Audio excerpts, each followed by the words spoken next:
Hi guys and welcome back to the Mighty Blues. My name is of course Cameron and welcome back today to another live stream. It is the live game review to Everton's 1-0 victory over Chelsea at Goodison Park. Get in, 2,000 fans returned to Goodison Park on Saturday night to witness probably one of, if not the best Everton performance of the season.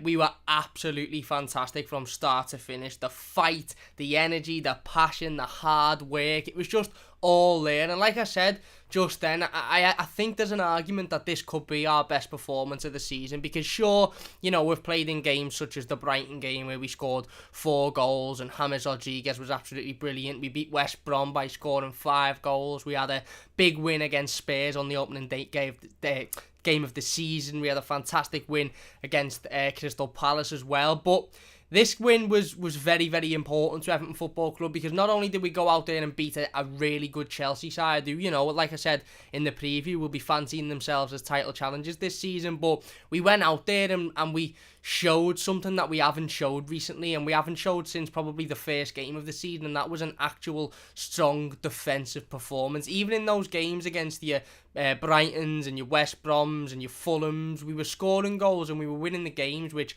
ultimately is all you can ask for, but we were still conceding. We were giving away stupid goals. We were always looking susceptible to conceding.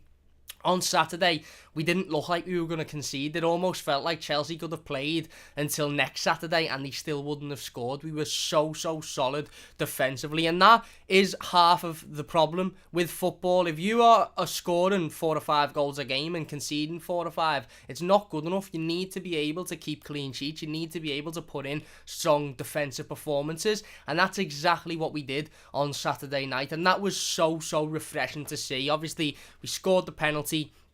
Gylfi Sigurdsson stepping up and putting in what I thought was a really good performance by Gylfi, which we'll go into talking about in a bit more detail later on in the live stream. But overall, defensively, we were absolutely fantastic. It was a near perfect defensive performance, and that was what we've wanted to see. That was our first clean sheet in the Premier League since the opening game of the season against Spurs away. First clean sheet in all competitions since the second game of the season, I believe, which was against Salford in the Carabao Cup. It was so refreshing to see Everton go out, be organised, defend as a unit, all fight, all show heart, all show passion, all actually go out there and show, actually, we want to win this game. We want to come away with the 3 points. We want to come away with an important win here. Carlo Ancelotti, Jordan Pickford's come out today and said that, you know, Carlo Ancelotti had all of the players in the dressing room before the game, and he basically told them, go out and perform like you did under Duncan Ferguson last season at Goodison Park against these. Go out and show heart, go out and show fight, and that's exactly what we did. It wasn't the prettiest game of football at times. Chelsea had an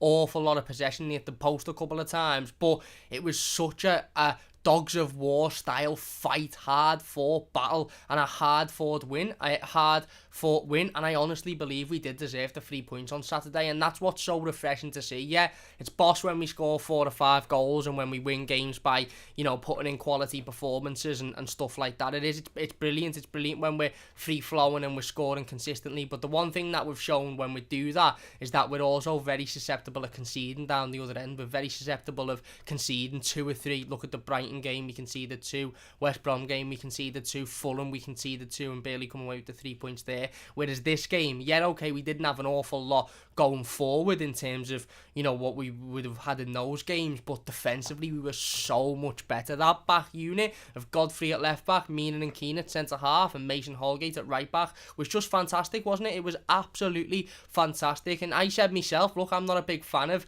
Godfrey starting at left back because I think he's a natural centre half and I want his progression to be as a centre half. I'm not a massive fan of Holgate starting at right back because of the same situation. But the 4 of those defenders on Saturday played their absolute heart out and defended fantastically from start to finish. And even though Chelsea hit the post a couple of times, they just struggled massively to get anywhere near our goal other than from set pieces. And we were fantastic. It was an absolutely fantastic performance and such a well-needed win as well. We were all coming into this game, obviously, off the back of, you know, a defeat against Leeds and a draw against Burnley. And we were all sort of saying, well, hang on, where do we pick up our next 3 points? Chelsea are a side who are coming in on fantastic form, only lost 1 game so far this season. They are looking at themselves as title challengers. We've got Arsenal next week who, are struggling. Leicester midweek. Where are we going to pick up our next win on this form?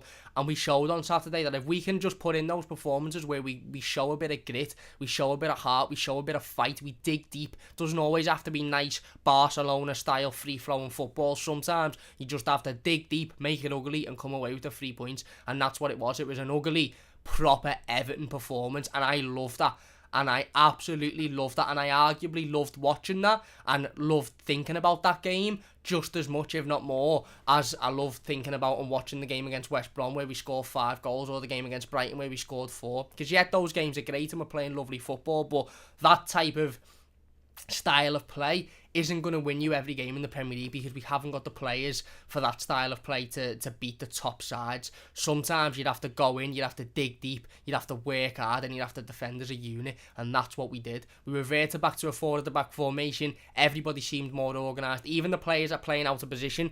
Ben Godfrey, absolutely outstanding. I give him my man of the match. And I had a really, really good comment on the instant match reaction on it. It might have been the play ratings, actually. A really good comment on the play ratings after it, which said, I think what's telling about this performance is that every single Everton YouTube video or Everton instant match reaction that I've watched after the game, be it Blue Boys Network, Everton Rose, Toffee TV, Toffee Blues, every single channel I've watched, I've given the man of the match to a different player, which just shows how good the performance was, and that's absolutely spot on. I had comments saying I think it was Michael Keane who was man of the match, I think it was Mason Holgate who was man of the match, I think Dom was man of the match, and you simply cannot disagree with any of that, because ultimately every single player on that pitch was fantastic and was deserving of that man of the match title. I give it to Ben Godfrey, because I think a young centre-half playing out of position, I think he was absolutely fantastic. Mason on the other side was brilliant as well. It was a true masterclass by Carlo Ancelotti defensively, and it does sort of leave you scratching your head as to think, why can't we do that every week? Why couldn't we have done that against Burnley the week prior, because we'd have won that game? Why couldn't we have done that against Leeds the week before that, because we'd have won that game? But ultimately, again, life's full of if, buts and maybes, isn't it? And life's full of what ifs, and listen, if we do that every week, we'd probably be sitting here on a lot more points and being in a lot better position.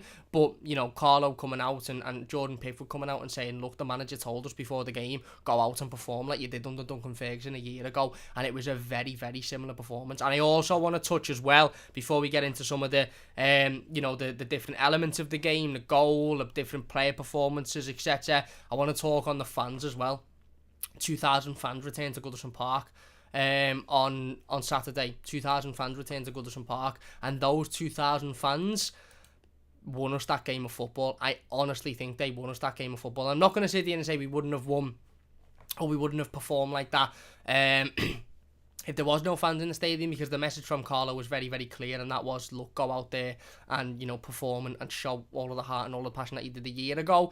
But those fans in that stadium, those fans who were lucky enough to get a ticket to go down to Goodison Park on Saturday, they made it a bear pit for Chelsea. They made it horrible for Chelsea, and they got behind every single player in an Everton shirt, and that is exactly what we needed. It was 2,000 fans there, but watching on telly at home, you would have swore there was 20,000, 30,000, 40,000. If you wouldn't have seen the banners on the seats, you would have sworn. If you'd have shut your eyes, you would have sworn at times it was a packed out Goodison Park. They made that much noise. Every time the referee made a bad decision, they were on the back of the referee. You could hear them. Every time a Chelsea player threw a bad challenge in, we rallied behind it. Every time an Everton player brought the ball forward or put in a challenge, they were on the back of it. Those fans being in that stadium won us that game of football on Saturday, and the players turned up, and they did not want to disappoint those 2,000 fans. We haven't been able to go to Goodison Park to watch a game of football in over 9 months. The first game back, we're coming into it on a bad run of form.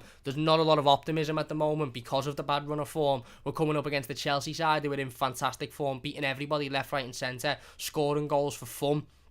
And we turn up and we put in that type of performance. It was exactly what every single fan in Goodison Park would have wanted. It was exactly what every single fan who wasn't lucky enough to get a ticket and had to watch at home would have wanted. It was brilliant. And like I said, in many ways it was the perfect defensive performance and my favourite performance of the season so far. And I'd go as far as to argue that it's our best performance of the season. I really, really would. In the Premier League, obviously we had the big win against West Ham in the Carabao Cup, which was massive and looks even bigger now that West Ham are actually doing well. But in the Premier League, barring Tottenham away on the opening game of the season, which was just absolutely fantastic. Even the games, like I said, the game like the Brighton game where we scored 4, the West Ham game, the West Brom game where we scored 5. In those games, we still were conceding. We were still making silly mistakes. We were still looking susceptible of going behind. And ultimately, we had too much firepower on both of those days. Same against Fulham a couple of weeks ago. We had too much firepower to ultimately, for that to go against us. But we've seen in recent weeks against Leeds, against Burnley, that when we come up against a team that are compact and can defend and are quite solid, and we're in that type of mindset of, we're not really going to focus on our defensive issues, then we will lose games of football and we will drop points. But we went into that game on Saturday, and for me, it was just absolutely fantastic. It was brilliant. The performance, I'm just tweeting the stream out, by the way, if you're wondering what I'm doing, I'm just tweeting the stream out. If you could share the stream, by the way, it would mean a massive, massive amount to me. If you could leave a like as well if you're enjoying so far, subscribe to the channel if you're new as well, it would mean a great, great deal. But yeah, like I said, for me, it's our best performance of the season because, again, taking away the game against Spurs, opening day of the season, when have we seen Everton defend like that? We defended as a unit. We had 4 centre-halves playing that game across our back line, and they were all absolutely brilliant. And that's why I think Mason Holgate and Ben Godfrey specifically should get a little bit more praise than Keane and Keane. Don't get me wrong, Michael Keane was an absolute rock at the back. He was fantastic. It was one of the best centre-half performances I've seen from a player in an Everton shirt in a long, long time. Nothing got past him. Absolutely nothing. Everything in the air he dealt with, everything on the floor he dealt with. He was brilliant. But young Ben Godfrey playing out of position once again. His first real test at left back. Okay, he went left back the week before against Burnley. When Fabian Delph went out, he done okay. His first proper test starting at left back, and he was fantastic. He was absolutely fantastic. And there's been a lot of talk about Niles Nkunku and why Niles Nkunku should be in there, and maybe some people still have that argument. But I can't really argue against Ben Godfrey playing there because he was brilliant. Every time the ball went down that right-hand side, he was the first to it. He was quicker than whoever Chelsea had on their wing. He was bringing the ball forward. He used his strength defensively. He was throwing himself in the way of situations as well. Okay, he might have been caught a couple of times and it might have got through him a couple of times, but that's when you relied on Michael Keane and Yerry Mina to get rid of it in those situations, and they did. Them two were fantastic as well. Mason Holgate on the other side, right hand side, again, not his natural position, not the position we want him to be playing in ideally, but he fit in there perfectly. He even got forward on a couple of occasions, played a couple of nice 1-2s with Alex Iwobi, and when he had to do the defensive work, he done it really, really well. It was fantastic. It was absolutely fantastic, and I can't think of an effing name. Says, why is Yerry getting no praise? He was a brick wall winning every header against you, dude. Spot on, absolutely spot on, and we will get in the comments in a second. So if you're on the live comments, big thanks to everybody for getting involved. We will get involved in a second, but you're spot on, mate. Yerry Mina as well, again, come under a lot of criticism recently. An awful lot of criticism for his performances and maybe some of the individual mistakes that he's made. But Yerry Mina, you literally can't fault him. You cannot fault Yerry Mina. I think he was absolutely fantastic. Worked his arse off, like you said. He got up. He won every header. He demanded. He demanded the area. He demanded the box. And much like Michael Keane, he put in a really, really solid defensive performance. Which is exactly what we needed from Yerry Mina. Exactly what we needed, because ultimately, he has been a little bit inconsistent since he's been at the football club, and certainly this season. But like I said, I cannot fault any Everton player on Saturday. I cannot fault any Everton player. Every single one of them gave it 110%. Every single one of them tried their asses off, and that's I suppose deep down, when you look at the whole season and when you do look at games like the Burnley game or the Leeds game or the Southampton game or the Newcastle game, and that's where the frustration sort of creeps in, because you're thinking, why can't you just do the bare minimum in those games as well? And the bare minimum is, by the way, give it 110%, fight for the shirt, work your ass off, make sure that you're leaving that pitch and you can't sit there saying, you know what, I could have done more there. Even if you lose a game of football, make sure that you've come off the pitch saying, I couldn't have done much more there. I've given me all. And that is the bare minimum, and that's what we've done on Saturday. And the bare minimum, digging deep, working hard, will win you games of football, because ultimately you will come up against teams who don't want to do that work, who don't want to work hard, who don't want to dig deep, who don't want to get involved. And we come up against the Chelsea side, who have got an awful lot of quality in their team, an awful lot of talent. They've got an awful lot of potential. Kai Havertz, brilliant player, definitely a player for the future. Giroud's on fire in form so far this season. Timo Werner, really good striker. But all of these players with all of this talent and all of this ability, it doesn't matter if they don't want to dig deep and they don't want to fight. And that's the issue that Everton have come across over the last few weeks or so, is we can have a better squad than Leeds, we can have a better individual starting 11 than Burnley, but if we don't want to dig as deep as they do, we're not going to get a result. And that was what Chelsea experienced on Saturday. They didn't want to dig as deep as Everton did, and that's another big reason as to why we come away with the 3 points, because we dug deep for that win. We defended like a unit. It was cohesive. There was organisation there. Everybody knew that what they were doing. Everybody acted like a leader, throwing themselves in front of balls, getting the ball back, moving forward, winning fouls. Dominic Calvert-Lewin winning his own penalty off his own knockback. He literally headed it onto himself. He assisted himself in the penalty.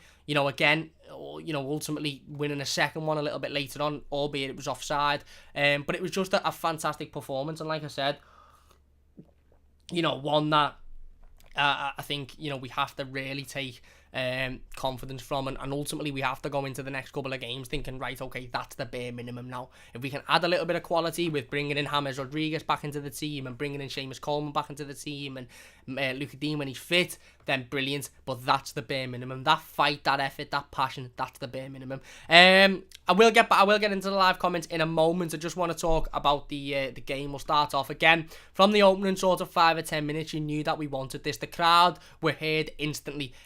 The siren obviously played, Z-Cars played, you could hear the crowd. Like I said, it was 2,000, but you would have swore that it was 20, 30, 40,000 at Goodison Park on Saturday. You could hear every single Evertonian in full voice, and credit to every single Evertonian that was at that game. My dad was lucky enough to be one of those Evertonians who had a ticket and was there at Goodison Park to witness what would have been a very, very surreal experience for all of those Evertonians, but credit to them, they made it sound like we were all there on Saturday. It was brilliant. The atmosphere was brilliant, and like I said, you could hear it from the off. And I feel like the Everton players felt that.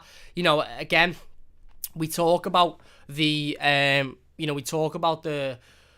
positive impact that fans have on football games, and you always hear players and managers come out and say, look, it's not the same without fans there. We need fans back in the stadiums as soon as possible because it's not the same. You've heard the cliches over the years as the 12th man and the gladdest seat sucked the ball into the net and all of that sort of stuff. And whilst you might be looking at it retrospectively thinking, oh yeah, fans do have a big part to playing football games, but surely it's about what's happening on the pitch and the ability of the players. I honestly think Carlo Ancelotti sat there in that dressing room before the game and said, go out there and play like you did against Chelsea 12 months ago when Duncan Ferguson was in charge. And those players, including the new players, by the way, who didn't play in that game. Ben Godfrey wasn't at the football club, didn't play in that game. Alan wasn't at the football club, didn't play in that game. Same with Abdoulaye Doucouré. Those players would have been standing in that tunnel, and for the first time for the likes of Alan, Godfrey, Doucouré, and for the first time in a long time for everybody else, they would have heard that roar from Goodison Park as soon as, we've got to go in and fight here, we've got to battle, we've got to give our all. Because look, we don't get away with it when we don't perform on television because social media exists and you just get it in the neck on social media. But at least you're not disappointing fans inside the stadium. At least when you're going in for your shower, you know that you're walking back out and you're going to go back home, and if you don't check your phone for a couple of days, then you'll be alright. And I'm not saying that that's the mentality of the players who haven't performed over the last few weeks, but they knew as soon as they heard that crowd noise when they were coming out of that tunnel at 7:45 or whenever it was on Saturday night, that they could not disappoint those fans at Goodison Park, and they knew they had to go out and they had to fight and they had to dig deep and they had to get that 3 points, and that is exactly what they did. Like I said, we start the game very, very positively. You can see that we're there. We're wanting to get to every ball. We're wanting to be the second man. We're not backing off. We're not allowing Chelsea an awful lot of time, an awful lot of, space on the ball. Okay, Chelsea are having a lot of possession because they do, because they are a team that demand possession, but it's not the type of possession where you sort of sit there and you think, oh my god, we're not in this game whatsoever, we're just giving them loads of possession and it's only going to be a matter of time before they score. It was the type of possession where you think, right, okay, they're playing it round, but they're not getting anywhere. They're not getting it. It's like we're sitting there saying, go on, you keep putting it at us and we'll keep getting it out, and at one time we'll get it back, it'll go to Dom and we'll score, and you won't be able to penetrate this back line. And there was, for me anyway, certainly watching the game, there was a quiet level of confidence sitting back going, you know what, these have had 70-80% possession here in the opening 25 minutes or whatever it was, but I don't really feel like we're panicking or we're struggling or we're not really getting on the ball, because we're just keeping a good defensive shape. We're being patient. We were like a snake ready to strike. It was like, yeah, go on, you do your thing, you play round there, but just wait until we get our chance. And that's exactly what it was. We were keeping a solid back line. They were trying to get through it. It wasn't happening. Alan and Decore were doing a fantastic job in the middle of the midfield, breaking the play up, bringing it forward. If it was getting through them, then the defence were doing a fantastic job. Nothing was going near them. And then, of course, again, that tactic of you keep coming at us, we'll defend it and we'll get our opportunity. It come. Big lump ball up from Jordan Pickford, which I've got no issue with, by the way. I don't like this mentality in modern day football where it's like, oh, you're a long ball team, or you played one big long ball and scored. And what? We scored and won the game. If you were to say to me, Cam, you win every Premier League game this season and Everton win the league, but every game's a 1-0 win and it's a long ball and then you defend for 90 minutes, I'll take it, mate. This is a results-driven business, and I'd sit there, be bored out me kite for 90 minutes, but if we get the 3 points at the end of it, I'm coming on and I'm happy and I'm ecstatic and I'm talking about the positive defensive performance. I'd rather that than say, oh yeah, we scored 4 goals today, but we conceded 6 because, we're so susceptible defensively. Do you know what I mean? Even the Fulham result, we all sat here and spoke about, yeah, okay, we won and it was a positive result, but defensively that's not good enough. The Brighton game, we said, oh yeah, start of the season, we haven't lost yet, 100% record, boss, but should we really be conceding those types of goals? That type of performance on Saturday, you couldn't say that about. Not only because we didn't concede, but because we were so solid. Like I said, Jordan Pickford lumps the ball up. Dominic Calvert-Lewin does perfectly, by the way. Absolutely perfectly. And I honestly do believe that Dominic Calvert-Lewin is a contender for man of the match, because it is very easy to give it to a Mason Holgate or a Ben Godfrey or a Michael Keane because of how good that defensive performance was. But Dominic Calvert-Lewin, for me, again, I said it on the instant match reaction, there isn't many strikers in Wales football that will play a game of football, not register an assist. Sorry, that was me. I've just got the video back up. Not register an assist, not register a goal, and still put in a man of the match type of performance. There's just not many of them. Usually, look at Timo Werner, for example, for Chelsea. Timo Werner for Chelsea didn't really get involved in the game, didn't score, didn't get an assist. He was absent, and Chelsea fans had probably been sitting there at the end of that game saying he done nothing. He was absent. Dominic Calvert-Lewin didn't get a goal. Okay, he won the penalty, which I think might technically go down as an assist. But he wasn't absent. He was so pivotal in that game. So pivotal. His work rate, his heart, his fight, his passion, his football and brain. This is what we've been talking about for a couple of weeks, is with Dominic Calvert-Lewin, sometimes he's not going to be able to turn and do, and perform this world-class bit of play which gives him space to shoot. Sometimes you've got to play the dirty game, and ultimately the dirty game in this day and age, go and watch any team, go and watch the champions who won the title last season. What did they do? They got dominated by Fulham yesterday, so they played the dirty game and threw themselves on the floor as much as they possibly could to try and win penalties. We need to start adapting to that. Is it morally, brilliant? No, it's not, obviously, because, some might say, oh, it's deceiving the officials, whatever. Every football team does it. Callum Wilson done it against Everton, which is why we lost the game against Newcastle. Like I said, those lot do it every single week and win every single week by doing it.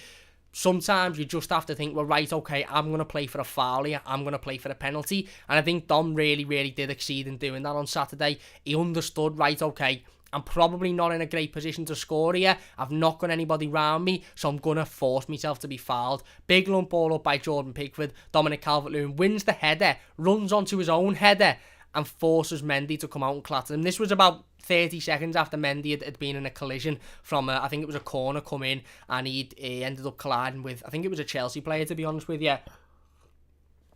And he went down and he held his head for a couple of minutes, and there was fears as to whether or not he'd be okay to continue. Ultimately, he was okay to continue. 30 seconds later, Dominic Calvert-Lewin very cleverly knows what he's doing, knocks the ball on, knocks it on again, knowing full well that he's not going anywhere, but knowing Mendy's going to come in and clatter me here. Clatters into him. It's a clear penalty, you know, the most blatant penalty you will see all season.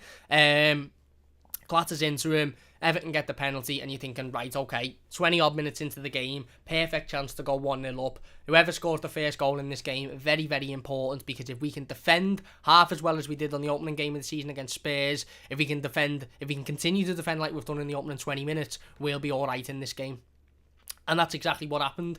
Get the penalty. Brilliant play by Dominic Calvert-Lewin, like I said. How Mendy wasn't booked but for that, by the way, is absolutely beyond me. John Moss had a dreadful game. He was absolutely awful. How he didn't book Mendy for coming out and clattering Dominic Calvert-Lewin in the box is just beyond me. Absolutely beyond me.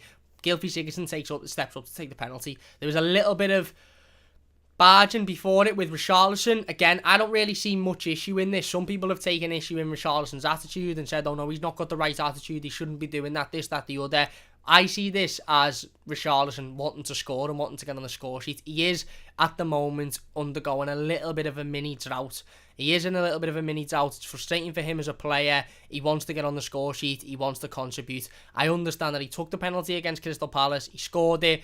And I get that when we get penalties now, he wants to be the first one there to score it. But ultimately, Gylfi Sigurdsson is the penalty taker when he's on the pitch. Gylfi Sigurdsson is the captain. And I was actually really, really impressed with Alan in this situation, because I've watched the clip on a number of occasions because it was shared all over Twitter and people, you know, commenting on whether they think Richarlison's in the wrong or not. And Alan, certainly on the first occasion and in the second occasion as well, runs straight over and diffuses this situation. That is the type of leadership quality that we have lacked at this football club for so many years. I remember Ross Barkley taking the ball off Leighton Baines to take a penalty and missing it. I remember Kevin Morales taking the ball off a fellow Everton teammate and missing it, and ultimately us not winning the game because of that. We needed, at those times and through numerous times in the past decade, a player who come over and said, no, he's the penalty taker, whether he's in good form, whether he's, you know, starting every week, whether he's got less or more goals than you, he's the penalty taker. He's been designated before the game. He's taking the penalty. End of. And I was actually really, really impressed with Alan, the way he went over. He completely diffused the situation. He took the ball off Richarlison. He gave it to Sigurdsson and he said to Richarlison, look, move. He's taking the penalty. That's it. Move out the way. And Richarlison, okay, might have had a little bit of a huff and a puff in that, but let's not get these clips twisted, because it's very, very easy to share clips on social media of a zoomed in camera angle of Richarlison having a little bit of a word with Gylfi Sigurdsson because he wanted to take the penalty and being a little bit frustrated. It's an emotional business.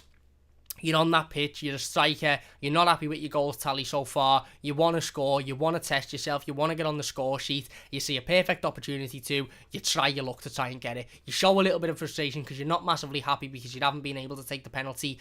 That's it. Once that clip is shared all over social media, that's when it just becomes a big madness and it just gets blown out of proportion. Oh, is he happy at the football club? Does he want to leave? Do we have to start making him take penalties? Is it out of order? For me, it's a young lad wanting to score as many goals as possible and thinking, I took the penalty against Palace, so I'm going up to try and take it. That's then being diffused by a player with really good leadership qualities who's come over and said, no, you're not taking it, because he's the designated penalty taker and he's taking it. Richarlison's had a little bit of a, oh, well, that's a load of shit, blah, blah, blah. And then straight after, he's the first one to celebrate when Gylfi Sigurdsson scores. A little situation again, a little bit later on in the game, we got the second penalty. It happened again. Ultimately, the penalty wasn't given because of offside. Again, that clip zoomed into, oh, does this show an attitude issue again, blah, blah, blah, is Richie bitching or whatever? I guarantee you Richarlison was probably the light of that session room at 90 minutes. He was probably on the chair, singing, dancing, screaming, having a laugh. Look at him on social media since the game's been finished. He's taking the mick out of Chelsea fans left, right and centre. He loves it. He absolutely loves it. Those things happen in football. I remember 12 months ago at 12 months ago, not even 12 months ago, at White Hart Lane, or the Tottenham Hotspur Stadium, the new one. It was the game during the lockdown in which we lost to Tottenham, and we basically had nothing in the game. We had no intensity, we had no urgency, we had nothing, and we lost the game of football. I think it was an own goal by Michael Keane.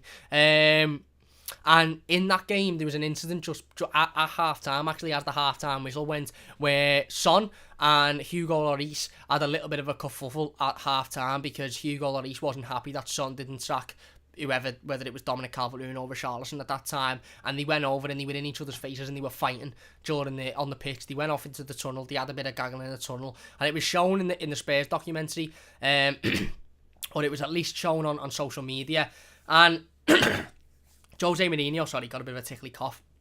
Jose Mourinho come out at the end of it, and he was asked about it, and he said, look, both players have hugged it out in the dressing room and accepted that it was an emotional situation. Hugo Lloris wasn't happy with Son not sacking back. Son had a little bit of an argument. After 30 seconds, it was done. They'd shook hands, and they won the game, and they were smiling, and they were hugging, and they were laughing at each other, and they were absolutely loving it after it because they'd won the game of football. These situations happen in football. Sometimes players get emotional. Sometimes players aren't happy with certain decisions, and they make that known. Directly after the game, even 2 minutes after the situation, everything's back to normal and it's fine, and it's like it never happened. Like I said, Richarlison was one of the first to celebrate that penalty. Gylfi Sigurdsson steps up. A lot of pressure on Gylfi Sigurdsson, not being in great form, obviously, come under a lot of criticism recently, a lot of criticism from Evertonians, because of the fact he's not being in great form. Me, myself included, criticised Gylfi Sigurdsson for the fact that, a lot of time it appears like he doesn't give it 110%, or he's not trying, or he could do more. Stepped up to take the penalty. Before we go into that, Stewie says, shared on Twitter, Cam, thank you very much, mate. Can't think of a name. He says, would you take Dele Alli or Harry Winks on loan in January? I'll probably take Dele Alli, to be honest. And Everton Bot says, can't hear you. Can you hear me now? Everything should be okay. The sound coming through on the system is to say that everyone can hear me. So let me know if there's any issues with the sound or not, or if it needs hiding or anything. Please do let me know. Like I said, I promise we will get in the live comments in a second and try and get through as many of them as possible. But Gylfi Sigurdsson steps up to take the penalty, and there is nerves in your stomach because you are sort of sitting there thinking he hasn't been in great form. He's come under a lot of criticism. Friday night, it was announced that him and his wife are expecting a new baby, which is fantastic news for them. Brilliant news. Gylfi, is going to be a father. Very positive news. And I was sort of, on Friday afternoon prior to that announcement, I didn't want Gylfi Sigurdsson to be in the starting 11 because I wasn't impressed with his performance against Burnley. I certainly wasn't impressed with the miss in the last seconds of the game against Burnley. I hadn't been impressed with him this season, and I thought, you know what, I just don't think he's up to it whatsoever. And I'm not going to sit here and claim to be, I knew he'd have a good game. But as soon as that announcement was made, and I'm not going to read the Instagram post from his wife, Alexandra, because it is quite emotional and it's personal to them. But it's on there, it's on Instagram. You can go and see it. But I read those Instagram posts from Gylfi and Alexandra, and I thought, you know what?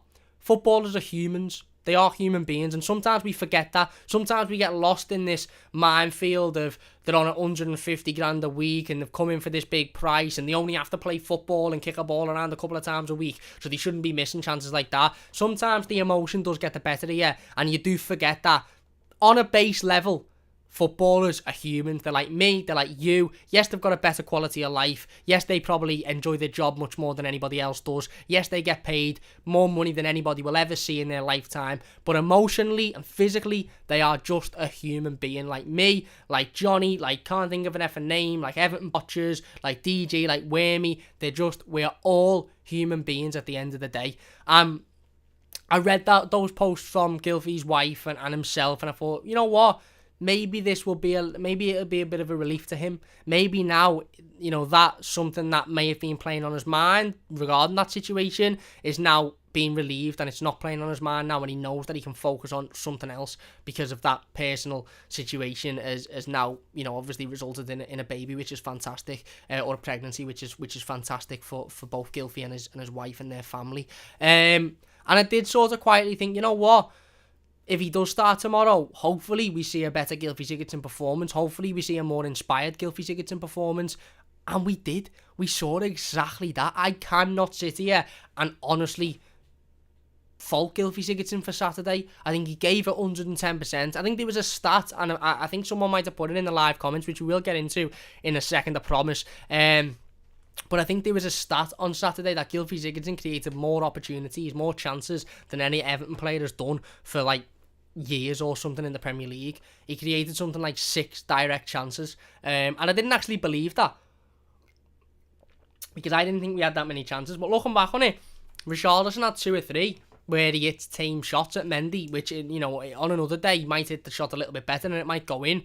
And those chances were all created through Gylfi Sigurdsson, and it was a fantastic performance. But take away the chances he created, take away the penalty that he scored, something that we have all demanded from Gylfi Sigurdsson for the last 12 or 18 months or so that he hasn't been able to give, is that effort, is that work rate, is that heart, wearing your heart on the sleeve. If you're the captain of Everton Football Club, which I didn't necessarily agree with, by the way, and still have me reservations about, even though he played well, because I think the captaincy situation's a joke at Everton at the moment. But if you're the captain of Everton Football Club and you're going out in front of 2,000 fans at Goodison Park who haven't seen Everton live for 9 months, you have to go out there and bare minimum give 110%. And not only did Gylfi give 110%, fight, threw himself in the way, he actually looked... He looked like a breath of fresh air. It was like a massive weight had been taken off his shoulder and just thrown to the side. He wanted to get involved in the game. He wanted the ball. He wanted to give and go. He wanted to throw challenges in. He wanted to throw himself in the way of shots. He wanted to be on the end of balls. He wanted to create. He wanted to take the penalties. He just wanted to be involved, which is something that we haven't been able to say about Gylfi Sigurdsson in a long time. But anyway, he steps up, he takes the penalty. It's a cool penalty. It's as cool as you like. It's absolutely as cool. He's not even looking at the ball. The lad isn't even looking at the ball. He just passes it into the net. It's brilliant. We're 1-0 up. You're made up. You're thinking, boss, Gylfi Sigurdsson's going to get a massive confidence boost from that. We're 1-0 up. We're defending well. Let's just keep that out now. Let's just defend for the rest of the game. If we can hit them on the break again, go and get another goal, but come away with this 3 points. And that's exactly what we did. Short after that, like I said, we had another couple of chances in the first half. Richarlison noticeably having a couple where he was played in, okay, albeit to tight areas, but he probably should have done better with his shots. Little bit frustrating at the moment for Richarlison. We will go into talking about that in a little bit more detail.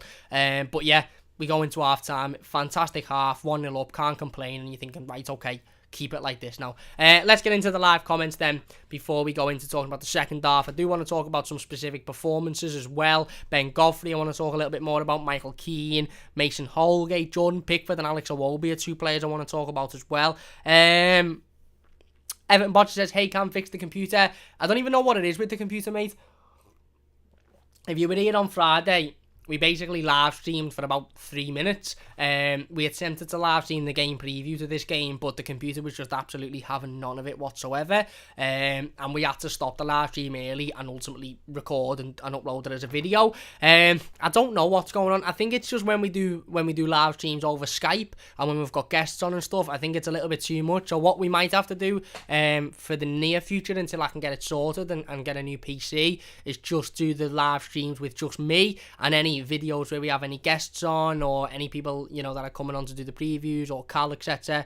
We do them as videos rather than live streams, just to make sure that you know, that it runs smoothly for everybody. Lee says, a toffee in Chiang Mai, Thailand, just tuning in. Hey up, folks. Thank you very much, Lee. Really appreciate that, mate. Liam says, hey Cam, love the vids. What a performance that was from everyone.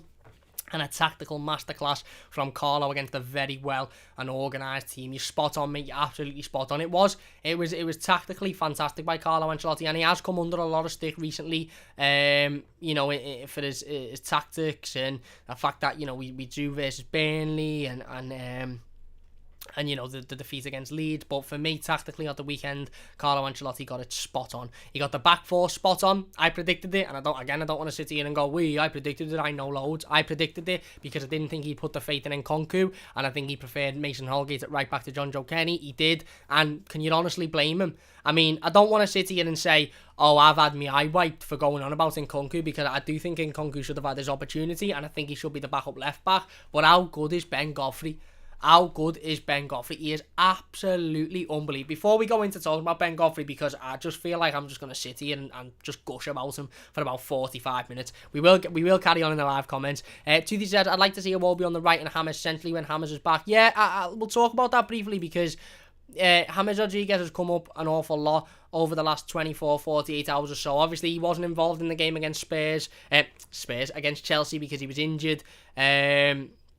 And, you know, again, Carlo Ancelotti confirmed that prior to the game on Friday in his press conference.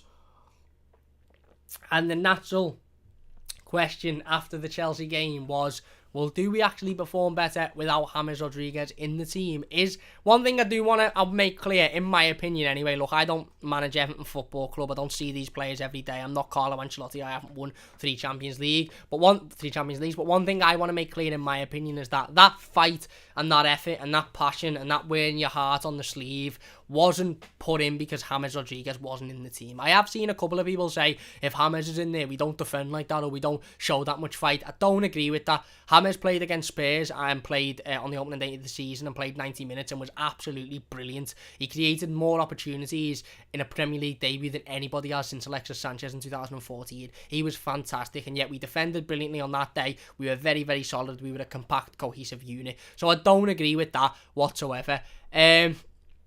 Do we perform better without James in this team? Ultimately, we don't know, because we've performed brilliantly with James in there. We performed very well with James not in there on Saturday.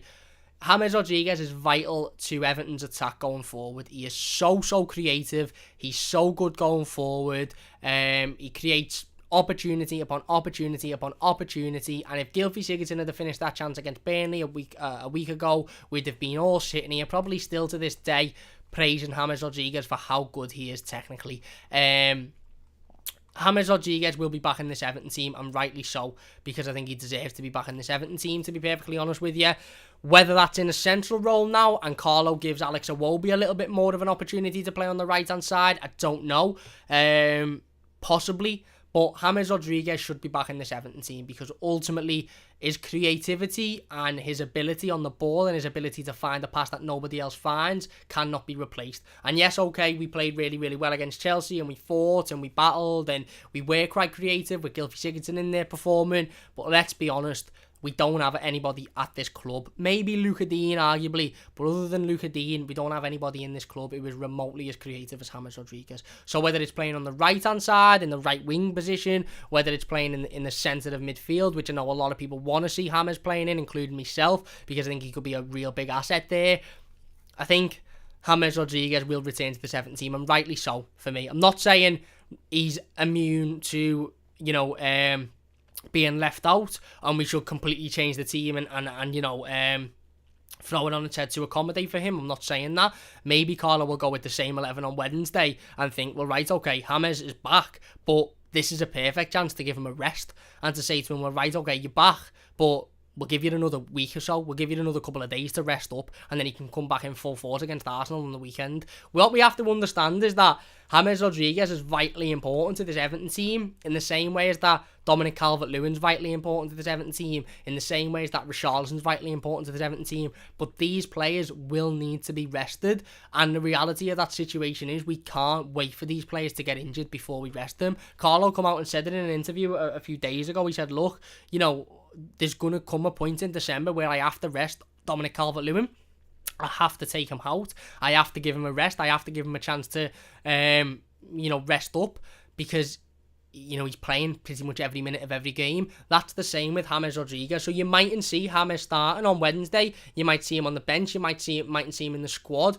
That isn't specifically because we play better without him or we don't defend as well with him in there. I think that'll be because Carlo will go, well, hang on, we've won this game of football against Chelsea. We've performed in it, very, very well. This is a perfect chance to go. You can have a couple of more days rest there, then you can get over that injury for a couple of more days, rather than having that pressure on throwing James back into the team when he might still be carrying a bit of a knock, which ultimately I think has affected James Rodriguez's performances. You'd always see in the last 10 or 15 minutes as he struggles to keep up with the play, struggles to carry on, because I honestly think he's had that injury that he picked up in the Merseyside derby. Ever since the Merseyside derby, I don't think he's ever shifted it. And hopefully the rest time that he's had this week will allow him to shift that. But, ultimately, James will be back in this team, and so he should be, because his creativity is irreplaceable. For me, it's irreplaceable. Everton Butch says, Carlo hasn't lost at Goodison Park when the fans have been there. Fantastic stat that. And then Andy says, hey Cam, buzzing from the weekend, I must give credit when it's due. Meenan and Godfrey were fantastic. Now we must continue to perform this way. Can't get big results against top teams. And give lazy performances against teams you should be beating. You're spot on. Carl says, hello lads, Saturday was a performance where we consoled Chelsea. Godfrey is insane. You're spot on. And Everton Butch says, Sigurdsson stat, 78% pass completion, 6 chances created, 5 ball recoveries and 4 interceptions. Boss performance. There you go. Brilliant performance. And Whammy says, hey Cam lad, how you doing? I'm not too bad, mate. I hope you're doing well. If you're enjoying the stream, by the way, so far, please do hit that like button. Does only take a second if you're new to the channel. Don't forget to subscribe as well. Really, really do appreciate it. Couple of comments on James. Lav, it says, the debate about James are playing, but the debate it proves it is all about squads and adapting to different situations. You're spot on. And Bruno says, we have had one good result without James, and someone already questioning his ability. What's up with you people? For me, there's no questioning his ability. He's an absolute world-class footballer, one of the best in world football, and we need him in this squad. But as as Livovic says, sometimes you have to adapt in different situations, and this is actually a good thing, because it means that we're not always relying on James, and there is games where Carlo will be able to go, you know what, I can give you a little bit of a rest, I can take you out, you can come out and you can rest up for these 3 games, you can maybe rest for the game against Leicester and then play at 100% against Arsenal at the weekend. It's a good thing, but again, I do think it's been blown a bit out of proportion. DG says, do you agree with the statement that the team is better without James? Just joined. I'm not sure if you've spoken it already. No, it's not better without him, because he's one of the most creative players in world football, so it's not better without him. It performed better on Saturday than it has done in recent weeks, but that's not because of James. That's because of the fans being back in the stadium, because what the game meant to the players, what Carlo Ancelotti said, the defensive, the way in which we set up, the fact that we reverted back to a 4 at the back formation. It's not to do with James Rodriguez being there or not being there. Anyway, let's get back into it. Like I said, if you're enjoying, please do hit that like button. Don't forget to subscribe, share the stream as well. Let's go on to talking about some individual performances then. Gylfi Sigurdsson, like we said before, feels like a massive weight being taken off his shoulder. Absolutely brilliant performance. Not only the penalty that he scored, but his overall performance was just very, very, very good. Very consistent. Worked his arse off. Threw himself in the way of challenges. Won the ball back when he needed to. Created, a whole plethora of opportunities. We've just said that, before me talking about the stats. And for me, most importantly, like I said, you can say, we scored the penalty, which is the most important because that won us the game, which is a fair point. But most importantly, we've seen a bit of heart from Gylfi. We've seen a bit of fight. We've seen a bit of, he wants this. This means a lot to him. He wants to win this game of football. He wants to be at Everton Football Club, and that's what we haven't seen from Gylfi for too long. And we've seen it on Saturday, and I was very, very impressed with his performance. A much better performance. Does it mean that he should be forgiven for all the bad performances? No, but you're only as good as your last performance, and I do think we should go on that. And again, like I said before, this might be just me completely looking at, again, too far into it, but it does feel like a bit of a weight being lifted off his shoulder. It does feel like he's playing a bit more freely, or at least he was on Saturday. And he was great. He was absolutely great. Ben Godfrey, outstanding, mate. Absolutely outstanding. Brilliant. Absolutely. Considering this lad is playing out of position at left back, he's a natural centre half playing left back. He was absolutely outstanding. I could not fault him one bit. He's so big, he's so dominant, he's so good on the ball, he's so fast, he's fair to every ball. There was a couple of chances where Chelsea were finding the ball in the middle of the park, because they did have a lot of possession again. That continued into the second half, really. Chelsea were having a lot of possession, they were working the ball forward, they were trying to create, they were trying to get through the back of us, they were trying to ultimately hurt us, and a lot of the time through that, they were getting the ball in the middle and they were trying to play it to that right-hand side. I can't remember who was on the right-hand side. Someone will remind me, but they were trying to play it. I think it was Timo Werner, actually. They were trying to play it to that right-hand side to get the ball into the box to Giroud. Every time that ball went to that right-hand side, Ben Godfrey was just there. Quicker than anybody. Even if he was behind the play, he was still getting there quicker than anybody. I knew he was fast. I did not know he was that fast. He is absolutely rapid. He is a mountain of a defender, firstly, but he's absolutely rapid. And for a young lad, 22, same age as me, by the way. Look at me. Look at me and look at Ben Godfrey and try and tell me that we were born in the same year. When you look at that lad, and not only is he a mountain of a defender, not only is he brilliant at doing that, he's also very young, got a lot to learn, a lot of potential, a very high ceiling, and he is also very adaptable. We said this when Ben Godfrey come in. I remember sitting down saying Carlo Ancelotti is wanting to bring in players that can play in multiple different positions, that are versatile. Not just players who you go, you're a right winger, and if you're asked to play in any other position, you're shite. You can't play anywhere else. Or you're a number 10 and you can't do anything else. Ben Godfrey is a player that can play right back, left back, centre back, central defensive midfield. I even go as far as to say if you put him in goal, he'd probably do a decent job, to be honest with you. Again, playing out of position on Saturday, absolutely brilliant. So good defensively when he was asked to go forward. Okay, he doesn't provide you that natural creativity that somebody like a Luca Dean does, because he's not a natural left back, he's a defender, but he still was getting forward on a number of occasions. He bullied his way through at one point in the last 10 minutes when we really needed it. He bullied his way all the way through into Chelsea's half. Again, like I said, he was quick to every ball, he was throwing tackles in, he was demanding players, he was acting like a leader. This is a 22-year-old lad who's been at the football club for 3 months, and he's telling players where to be. He's pointing at players. He's saying, you go there, you do that. Why aren't you attacking that man? Why aren't you telling me he's there before I've seen him? Why am I having to exit my run? Why aren't you covering? He's showing all of the skills and all of the qualities of somebody who is going to be a top class centre-half. And I mean a top class centre-half. And he was playing left-back on Saturday, and he was absolutely fantastic. Michael Keane and Yerry Mina at the back. Can't fault them. Absolutely cannot fault them. They were brilliant, the pair of them. The pair of them were absolutely brilliant from start to finish. Everything that went in the box they dealt with, they got out. They brilliant in the air. Again, on the floor, they were great. Every time Chelsea were trying to play it nice around. The only opportunities that Chelsea really had in that game were from free kicks. They had a couple of free kicks which went close. Jordan Pickford made a really good save on one of them. They had a couple of shots from outside the box, which is still something that we need to work on, that ultimately hit the post. I think Reece James rattled the post on one occasion. But that should have been a foul anyway, because Mason Mount just blatantly pushed Yerry Mina into Jordan Pickford. But they were only the real opportunities Chelsea were getting, with chances from 20, 30 yards out. And you might sit there and think, well, that's not great against Everton, because that's the goals that we concede. But Chelsea wanted to desperately shoot and score from within 10 or 15 yards from the goal. They wanted to play nice football and get it into those positions, and we just weren't allowing them. You could see they weren't very comfortable shooting from outside the box. Even though they'd done it on a couple of occasions and they hit the post, they were hesitant to do it a lot. They wanted to get the ball into the 6-yard box area and then have Giroud or Timo Werner get on the end of it and score, and we didn't allow them to do it, because Yerry Mina and Michael Keane, along with Alan and Decore, by the way, were there to stick their foot in. They were there to throw themselves about. They were there to basically act like that brick wall, and the pair of them were brilliant. Like I said, honestly, you can sit here and you can debate who gets man of the match on Saturday. I cannot disagree with any of the back line getting man of the match. I really can't. They were all brilliant. Michael Keane, again,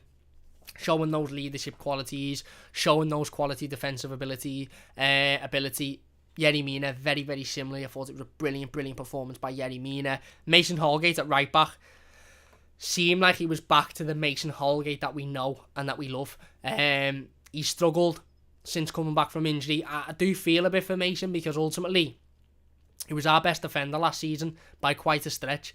He was our best centre-half. He was so good defensively. He always wanted the ball. He was comfortable on the ball. He brought it forward. He was creating opportunities. He was so desperate to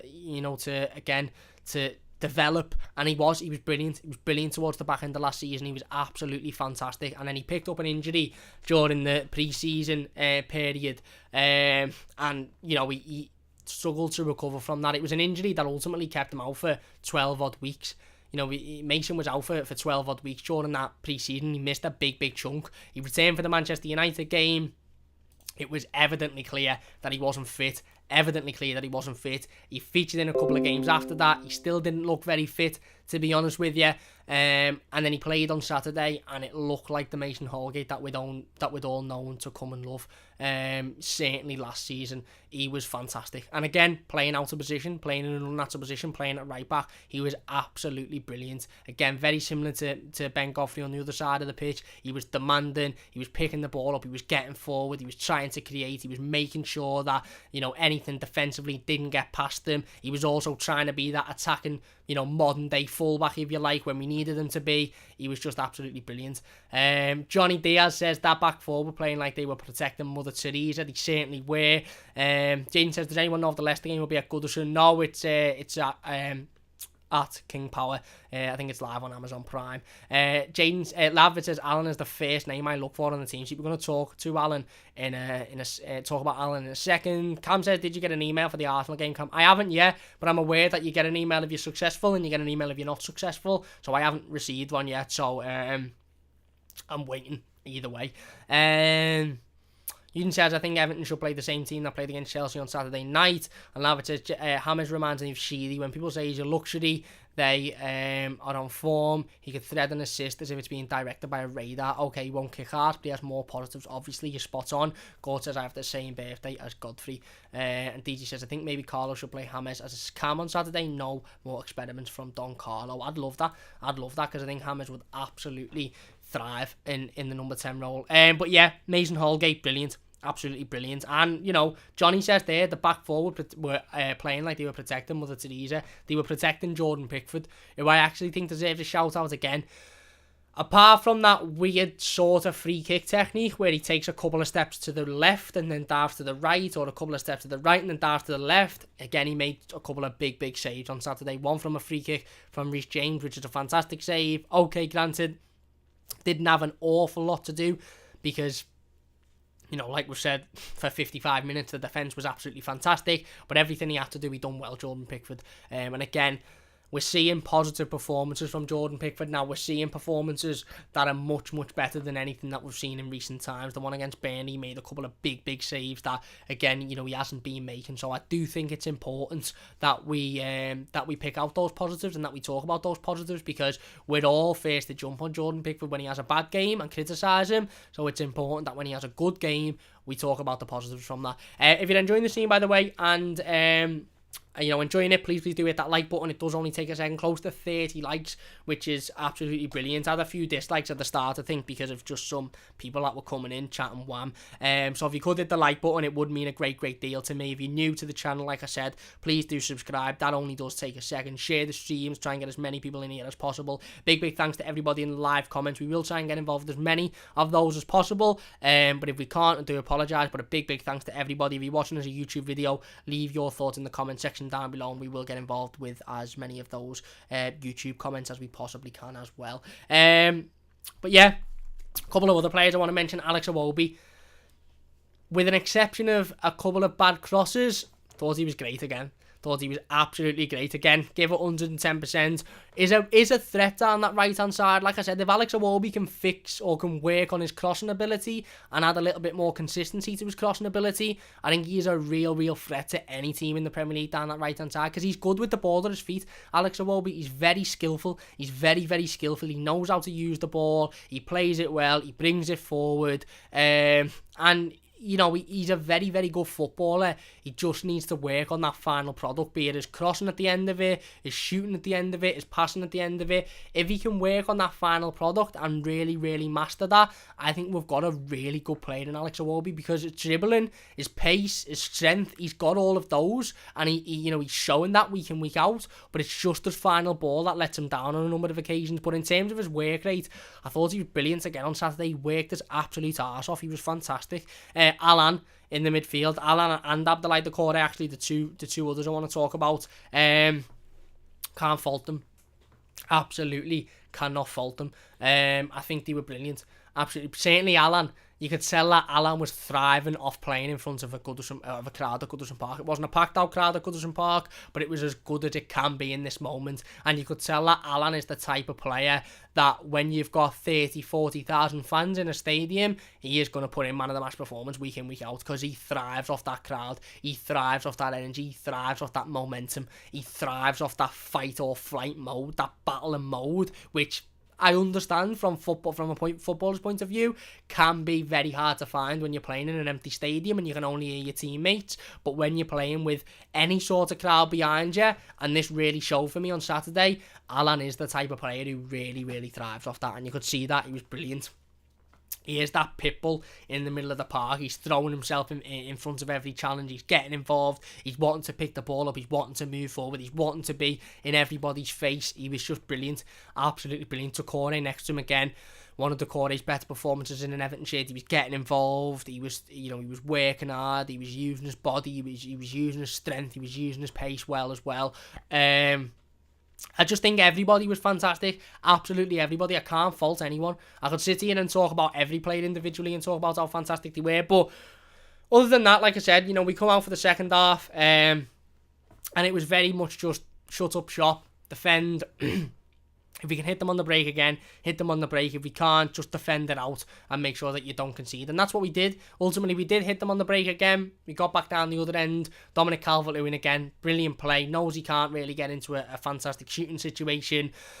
Runs into the defender. Wins a penalty. Another blatant penalty. Ultimately, ends up being offside, which is fair enough.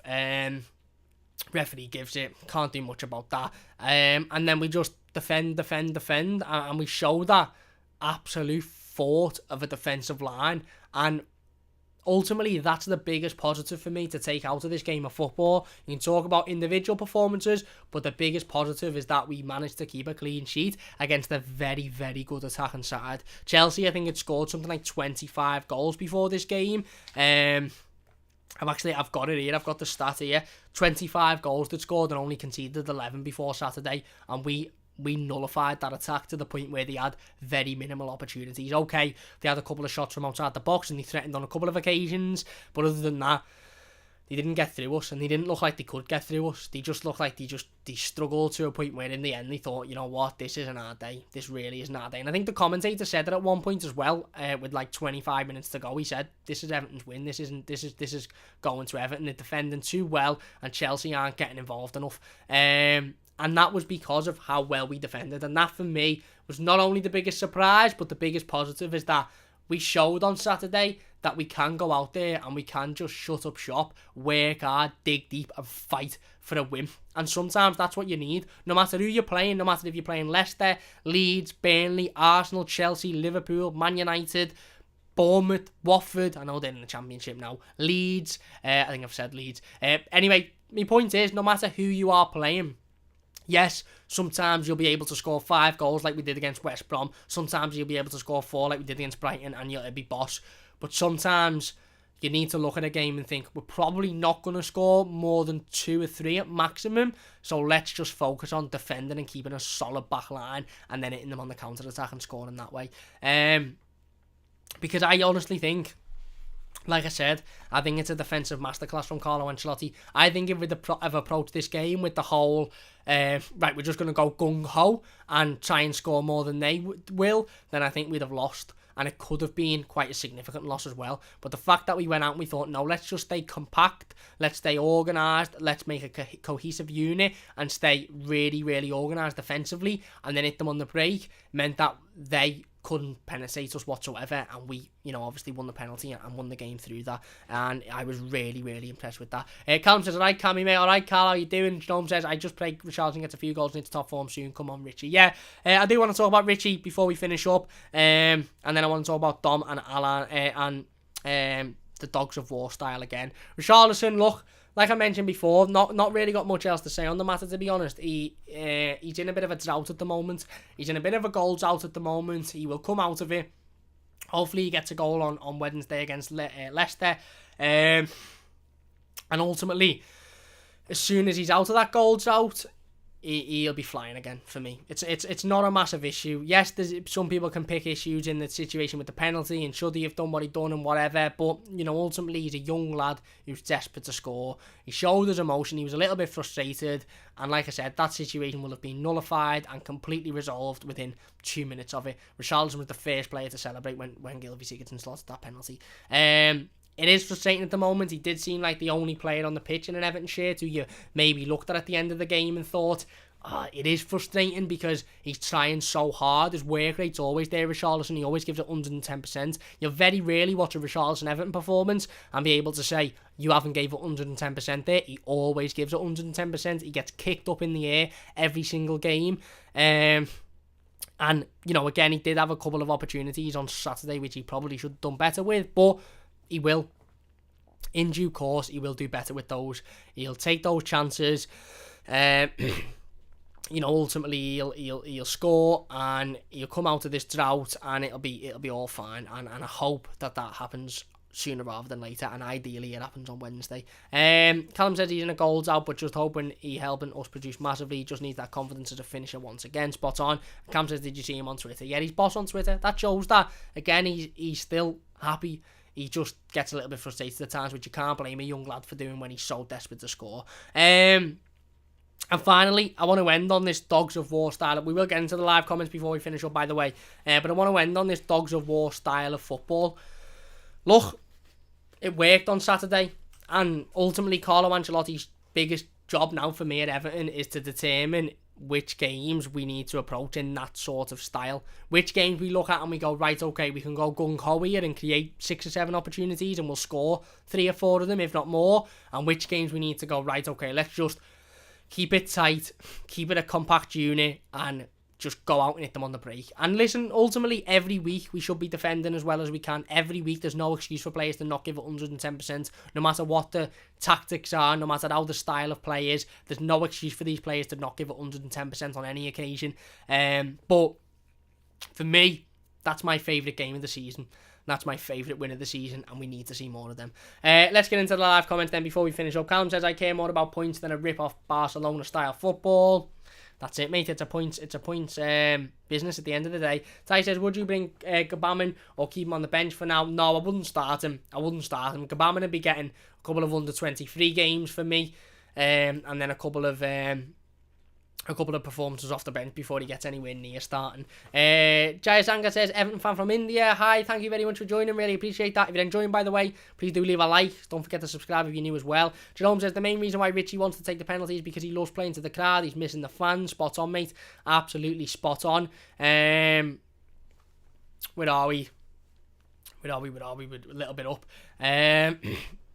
Big Nozzer says, James is definitely not 100% fit. The latter is class, but I will keep the same team for the Leicester game and have him on the bench and bring him on if need be. Fair enough, mate. DG says, I'd give a shout for Leon Bailey in January, but the way Leverkusen are playing, he might not want to leave. Yeah, I think he's a brilliant player. I think he's an absolutely brilliant player, but that's the issue that we've got, is Leverkusen are playing very well at the moment, and, again, it's very hard to bring players in January, isn't it? Gordon says, James is a born winner, he'll play when fit. Completely agree, mate, completely agree. Cam says, there's some people have got their emails for the Arsenal game, some haven't got their emails, wonder why. It's probably just a gradual process. I dare say that, the emails will come through at some point in the next couple of days or so. Eugene's prediction is going for 3-1 for the game against Leicester. Gerard says, James should be playing behind Dominic Calvert-Lewin. Fair enough. Damien says, if Ali is the right player to be going for, I think we need to concentrate on right back and right winger. I actually agree. To be honest, I actually agree. Jab says, Mike looks like those soldiers with hats on outside Buckingham Palace. It's more visible because it's a much bigger mic, but I would really, really appreciate if anyone can let me know, is the sound quality better than it was 2 months ago with the old mic? Because it's quite an expensive mic, this, and I bought it because I think the sound quality sounds crisper. You might notice it, which is fair enough, but if you do, it would be great if you could let me know. Callum says Leon Bailey scored a worldie against Hoffenheim. He's a quality player. He is a quality player. Ewan says, do you think James can work with the defensive team press? Yeah, I do. To be honest with you. Ty says, Carlo said Gbamin will be back in a few weeks on the 31st of October. Since then I've heard not. And he might be training in the background, but Carlo just doesn't want to mention it because he doesn't want the pressure of, when will he play? Everton under 23s are live today. Says Everton Botchers. They are live. I think they kick off at 7. Lavid says Leicester away is so important to show this was not a fluke. We must maintain this consistency. Allen is someone I can't speak too highly of. If he plays well for Everton, it's an Everton win. Our best player. Fair enough. Stewie says he shared it. Cheers, Stewie. Conning says this was the first game we weren't entertaining for the neutral because we needed a win more than good football. Nothing better than a rough 1-0 win. I say it every week, mate. I say it every week. I'm not asked. If you're watching Everton on Sky or BT or Amazon Prime or anything and you are not an Everton fan, I don't give a shit if you're entertained. I don't care. I don't care if you're falling asleep on your couch going, oh, this Everton aren't very entertaining. As long as we're winning, that's all that matters to me. That's all that matters. Callum says, sounding pretty tasty, Cam. All you need is a new PC now, mate. Thank you very much, mate. Really appreciate that. Jab says, sound quality is great, mate. Cheers, Jabs. Jerome says, new mic sounds better. Nice one, mate. Here we go. There you go. Money well spent then. Lavid says, sorry to repeat the question, but what % of the team talk was given by Big Duncan with respect to Carlo? It's hard to put a percentage on it, isn't it, mate? I don't know whether there was a specific percentage of the team talk given by Duncan, but what I do think, and Jordan Pickford's actually come out and said it today, Carlo Ancelotti basically come out and said, play in the same way, with the same fight, with the same energy, with the same passion as you did 12 months ago under Duncan Ferguson. So I think the result, and Duncan Ferguson has a massive sort of correlation. I don't know if Duncan would have taken the team talk because I think Carlo might have taken it, but a large part of Carlo's team talk would have probably referred to that performance that we put in against Duncan Ferguson. Joel's prediction for Leicester, I'm not too sure yet. We won't be live, but we will have the game preview out tomorrow, so please do get involved with that. It'll be up tomorrow night at some point. Game preview to the Leicester game. We'll be going through my predicted starting 11, all of that sort of stuff. God says we should set up a GoFundMe base to buy him a new computer. No, I don't want to do that, mate. There's other places you could put your money which will need it much more than me. I'll sort a new computer with Christmas money and all of that sort of stuff. Johnny says, I hope he plays the same 11 on Wednesday, and if Gylfi slips up, Hammers can come in for Gylfi. Fair enough. Tweety says, Andre Gomez 8, Reece James 0. Conning says, we had 28% possession and I wasn't bored one bit. I felt like I was fighting for every foul, pass tackle myself. Exactly, mate. Exactly. Tweety says, bored out me kite. Exactly. That's it. You know, I love those scrappy, horrible, gritty performances because it shows we can put them in. Conning says, Ben Godfrey's just world class, never seen a faster defender in my life. Big Non says, let's hope we can find some consistency and get ourselves on a morale boosting run. Wins breed confidence and confidence produces results. You're spot on with that, mate. Conning says, the match was 12-12 with John Moss. John Moss was dreadful. John Moss was absolutely dreadful, wasn't he? Damien says, do you think Iwobi should play on Wednesday or Rodriguez? It's difficult. If ideally both, to be honest with you. Lavid says, never thought I could have been proved wrong more than DCL has proved me wrong. He's absolutely outstanding. He's all-round game. Effing world class. I agree, mate. I agree. Lavid said, Toothy said, do you think Chris Wilder will get sacked?